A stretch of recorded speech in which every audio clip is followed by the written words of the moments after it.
A technician is assembling a custom PC and aims to reduce the amount of excess cabling inside the case to maintain a tidy build.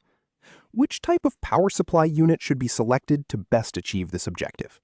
The options are Option A, modular, Option B, redundant, Option C, linear, or Option D, external.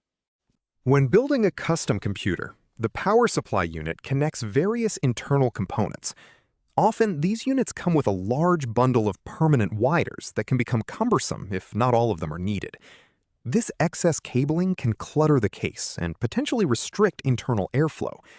The goal here is to select a specific type of power supply that offers a solution for managing these connections and reducing that unnecessary bulk.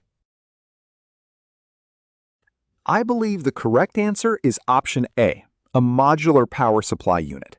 These units are specifically designed to allow the user to plug in only the cables that are required for their build.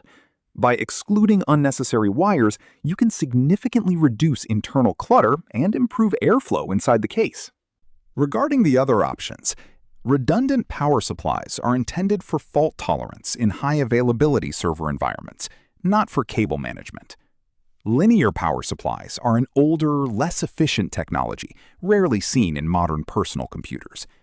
Finally, external power supplies typically refer to laptop power bricks or adapters, which do not address the issue of organizing cables inside a computer case.